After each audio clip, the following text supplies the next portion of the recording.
This is Autoline Daily reporting on the global automotive industry. Car sales fell 2.4% last month in the U.S. market. Wards reports the SAAR came in at 16.5 million units versus 16.9 million the year before. Even so, automakers sold 1.2 million vehicles in February, and anything over a million is still a good number. But here's something else that jumped out at us. Both Audi and Mercedes saw their sales drop over 12%. The Audi A3, A4, A5, Q5, and Q7 saw big declines.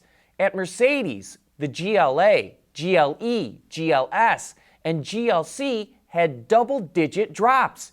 You know, it's one thing when your passenger cars start falling, but when your SUVs drop off, something's wrong. Volvo says it wants 0 deaths in its vehicles by 2020, and now it's focusing on driver behavior to reach that goal. It's going to put a limit on the top speed on all its new vehicles of 112 miles per hour or 180 kilometers an hour. Volvo also plans to use technology that makes sure the driver is alert and paying attention, and will even use geofence speed limits in key areas like around schools. Ever since the UK voted to leave the European Union, vehicle finance costs have gone up as much as 49%.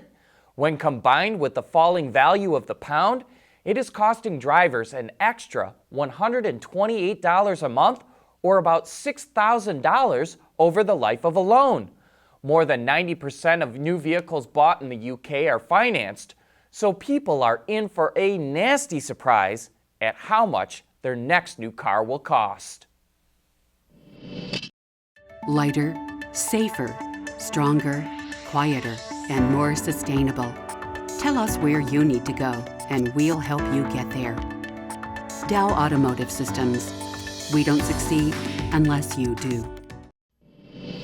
Electric car advocates often claim that electric cars are easier to manufacture because they use fewer parts compared to cars with internal combustion engines. But that's not really the case. There is no productivity advantage when assembling electric cars compared to those with internal combustion engines. Gunter Apfalter, the president of Magna Europe, says they both use, and I quote here, about the same number of assembly stations and line workers. He ought to know Magna is the giant Tier 1 supplier that makes both the Jaguar I-Pace electric and the Jaguar E-Pace internal combustion engine on the same line at its assembly plant in Graz, Austria. Jaguar contracts Magna to manufacture them. While electric cars do not have gas tanks and fuel lines or radiators and hoses or exhaust pipes and mufflers, they do require other assembly steps that piston engine cars do not require. For example, the installation of the battery pack on the I-Pace requires 2 separate assembly stations that are part of a feeder line located off the main assembly line. The battery pack is a massively large part that is lifted into place from under the car, then secured with multiple bolts to become a structural member of the chassis. Once the pack is installed, the vehicle moves to a second station where more workers connect wires and perform quality checks. It's a more complicated process than, say, installing the gas tank on a piston engine car. Moreover, with the I-Pace, the installation of the electric motor requires more line workers than installing the gasoline or diesel engines in the E-Pace. Both vehicles use a modular cradle, which includes the engine, the transmission, and front suspension. The cradle is fed in from under the car, then bolted into place. While it takes 4 men to install the module with a piston engine, it takes 6 men to install the one with an electric motor. This is partly due to the design of the air suspension on the electric I-Pace, which is more complicated than the simpler strut suspension on the E-Pace. Even so, installing the electric motor module requires 50% more labor input. As already noted, piston engines require the installation of other parts and components that are not needed with electric vehicles, but electrics require assembly steps of their own.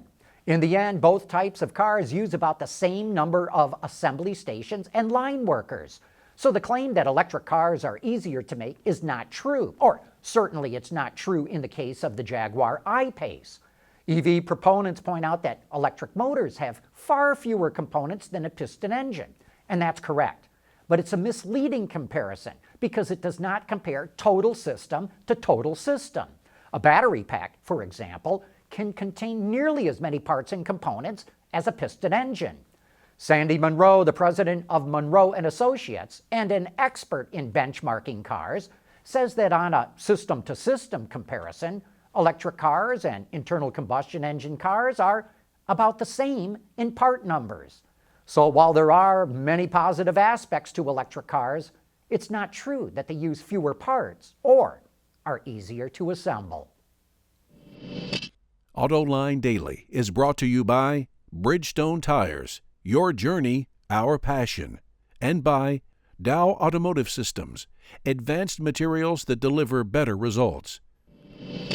It wouldn't be a day in the auto industry without news about Tesla. And yesterday, Elon Musk tweeted that the company will open its first Supercharger V3 station on Wednesday. But we still don't know what the charge rate will be, which vehicles it's compatible with, or where it's located. Elon also revealed that Tesla will unveil the Model Y on March 14th. He said the SUV is about 10% larger than the Model 3, so it will cost about 10% more and have slightly less range. Ford has once again ended production of the Taurus. You probably remember that the car was killed back in 2006, but was revived a few years later as a rebadged version of the 500. The Taurus was built at the company's Chicago assembly plant, but Ford is investing $1 billion at the facility to expand production of the Explorer and Lincoln Aviator. And while we're speaking of Ford, everyone knows how Henry Ford built the company, but on last week's Autoline After Hours, Ford historian Bob Kripke explained why Henry's son Edsel was equally important. Well, I think that often his own son gets forgotten of how much he contributed. And they made a great pair because Henry was mechanical and streetwise. Edsel was educated and arty. He was in the design. And he was the one that brought a lot of the design innovation to the cars and urged us to do wild-looking prototypes and all of that stuff. And it worked out kind of cool, and I'm sure that his dad would kind of go, oh, gosh, what's that, or something. Because he even resisted moving from the Model T to the Model A in 1928. But you know what? He did listen to his son. And I thought it worked out pretty good. So he was, I think, always forgotten in this equation. You remember Charlie Sorensen, you remember Lee Iacocca, you remember a lot of the characters that have worked for Ford Motor Company, and they all contributed. If there's one thing that I admired about Henry Ford, is he wasn't afraid to hire somebody that knew more than even he did. And cultivated him and said, go to it. Do what you got to do. And I think that was one of our main successes. I do. You can watch that entire discussion right now on our website, autoline.tv, or you can find it on our YouTube channel. But that's it for today. Thanks for watching, and please join us again tomorrow.